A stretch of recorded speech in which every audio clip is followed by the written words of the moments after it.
अब हम लोग पढ़ेंगे चैप्टर 3 एटम्स एंड मॉलिक्यूल का एक्सरसाइज का सॉल्यूशन। ओके, तो क्वेश्चन नंबर 1 से शुरू करते हैं। क्वेश्चन नंबर 1 में क्या लिखा हुआ है? क्वेश्चन नंबर 1 में लिखा हुआ है कि बोरन और ऑक्सीजन का कोई कंपाउंड है, उसका नाम नहीं पता है, लेकिन बोरन ऑक्सीजन का कोई कंपाउंड है जिसका टोटल वेट 0.24 ग्राम है। उसमें से बोरन का वजन 0.096 है और ऑक्सीजन का वजन 0.144 ग्राम है। तो बाय परसेंटेज बोरन कितना परसेंट होगा इसमें और ऑक्सीजन कितना परसेंट होगा, ये कैलकुलेट करना है। सिंपली इसको कहें तो इसमें परसेंटेज कंपोजिशन का क्वेश्चन है ये।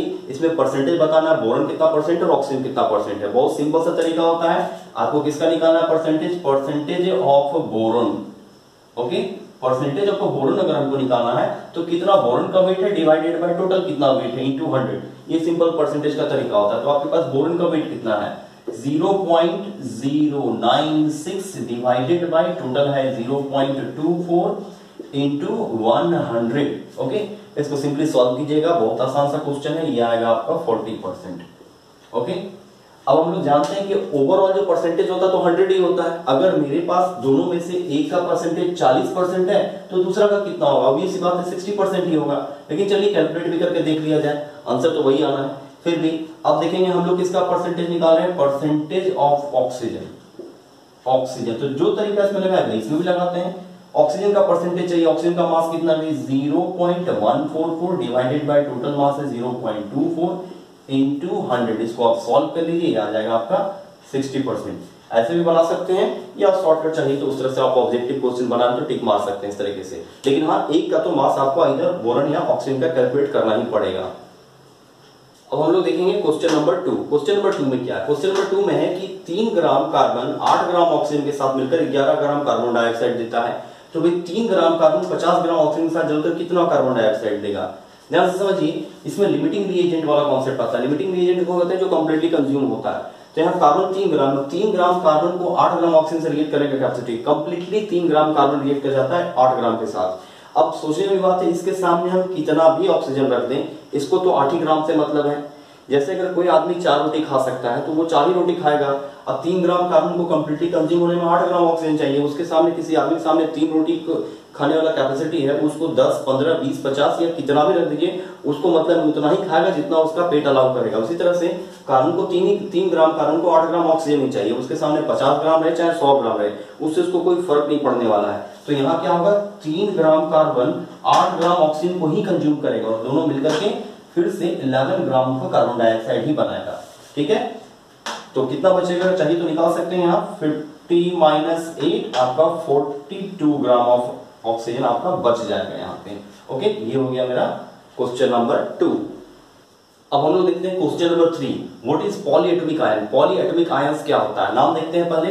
पॉली मींस होता है मेनी, बहुत सारा, मेनी अनेक, जिसे हम लोग कह सकते हैं बहुत या मेनी अनेक कहा जाता है। और एटॉमिक तो आपको पता है एटम्स।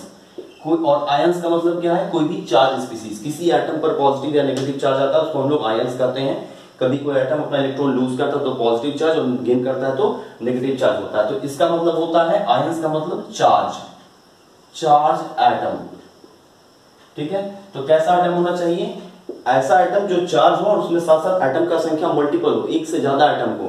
ठीक है, तो हम लोग कह सकते हैं ions which contains more than one atoms are called polyatomic ions. Polyatomic ions ऐसे आयंस को कहते हैं जिसमें एक से ज्यादा मात्रा में एटम्स पाया जाता है। इसका एग्जांपल्स देख लेते हैं। एग्जांपल्स क्या होता है अभी हम लोग देखते हैं। एग्जांपल सबसे सिंपल इसका माना जा सकता है कार्बोनेट आयन CO3 देखते हैं यहाँ पे क्या है। कार्बोनेट में देखिए एक कार्बन दिखाई दे रहा है और 3 ऑक्सीजन एटम दिखाई दे रहा है आपको। ठीक है, और इस पर चार्ज भी दिख रहा है। तो पॉलीएटॉमिक आयन का एग्जांपल कौन हो सकता है? Carbonate CO3। इसका नाम क्या है? कार्बोनेट। और एग्जांपल लेते हैं सल्फेट। सल्फेट हमारा पॉलीएटॉमिक आयन का एग्जांपल हो सकता है। कैसे हो सकता है? सल्फेट का केमिकल फॉर्मूला होता है SO42-। देखते हैं पॉलीएटॉमिक है, आयन तो साफ दिख रहा है क्योंकि इस पे चार्ज दिखाई दे रहा है। ये पॉलीएटॉमिक कैसे है? क्योंकि इसके पास एक सल्फर है और यहाँ देखिए 4 ऑक्सीजन है। ठीक है, तो मल्टीपल साइंस हो गए, मल्टीपल चार्जेस हो गए, मल्टीपल एटम्स हो गए और साथ में उस पर क्या हो गया? चार्ज हो गया। इसको हम लोग कह सकते हैं पॉलीएटॉमिक आयंस का बहुत सारा एग्जांपल हो सकता है। नाइट्रेट हो सकता है, NO3- आयन हो सकता है, हाइड्रोक्साइड आयन हो सकता है, बहुत सारा एग्जांपल इसका होता है। ओके, अब हम लोग देखते हैं क्वेश्चन नंबर 3 का ए में क्या है? पूरे 3 नंबर क्वेश्चन में हम लोग को क्या करना है, हम लोग को जो नाम दिया गया है इसका केमिकल फॉर्मूला लिखना है, केमिकल का नाम लिखा गया, इसका केमिकल फॉर्मूला लिखना है। देखते हैं तो मैग्नीशियम क्लोराइड का केमिकल फॉर्मूला क्या होता है। मैग्नीशियम क्लोराइड नाम को समझते हैं, यहाँ दो चीज का नाम आया, मैग्नीशियम का और क्लोराइड का, तो यहाँ इसको रफ करते हैं। Mg मैग्नीशियम का सिंबल होता है और क्लोरीन का Cl होता है, ठीक है। दोनों का वैलेंसी जानते हैं, मैग्नीशियम वैलेंसी 2 होता है, क्लोरीन का वैलेंसी 1 होता है। ऐसे क्रॉस मल्टीप्लाई करेंगे, Mg के साथ 1, Cl के साथ 2, तो क्या आ गया भाई, ये आ गया मेरा MgCl2। तो हम लोग क्या देखें, मैग्नीशियम क्लोराइड का फॉर्मूला जो होगा वो होगा MgCl2। चलिए सेकंड क्वेश्चन देखते हैं। सेकंड में क्या लिखा है, कैल्शियम का क्लोराइड लिखा गया है, कैल्शियम क्लोराइड। कैल्शियम का केमिकल फॉर्मूला क्या होता है, कैल्शियम का केमिकल फॉर्मूला होता है Ca और क्लोरीन का जानते हैं Cl, तो Ca का वैलेंसी 2 होता है, Cl का वैलेंसी 1 होता है, सेम फॉर्मूला होगा CaCl2। तो कैल्शियम क्लोराइड का फॉर्मूला क्या हो गया, CaCl2। अब हम लोग क्या देखना है, कॉपर का नाइट्रेट देखते हैं। कॉपर का नाइट्रेट क्या होता है, कॉपर का फॉर्मूला क्या होता है, Cu, और नाइट्रेट का होता है NO3-1, ठीक है। कॉपर का वैलेंसी +2 होता है, तो इसके भी नीचे लिखेंगे 2, इसके नीचे लिखेंगे 1। समझ लेते हैं, कॉपर का वैलेंसी 2 है तो यहाँ नीचे 2 लिखे, नाइट्रेट NO3- होता है, इसका वैलेंसी 1 यहाँ लिख दिए। इसको हम लोग क्या करेंगे, इस तरह से क्रॉस मल्टीप्लाई करेंगे। ओके, देखते हैं क्या होगा, Cu के साथ 1 और NO3 के साथ 2, तो ये हो जाएगा CuNO3 ये कॉपर नाइट्रेट का फॉर्मूला होगा। तो चलिए इसके सामने क्या लिख दिया जाए, कॉपर नाइट्रेट CuNO3 अब क्या है हमारे पास, एल्यूमिनियम का क्लोराइड है। देखिए इसी में देखते हैं, एल्यूमिनियम का क्लोराइड का फॉर्मूला क्या होता है। एल्यूमिनियम का फॉर्मूला हम लोग जानते हैं Al, क्लोरीन का क्या होता है Cl हो गया क्लोरीन का, एल्यूमिनियम का वैलेंसी +3, क्लोरीन का वैलेंसी -1, इसके नीचे 3 लिखेंगे, क्लोरीन के नीचे 1 लिखेंगे।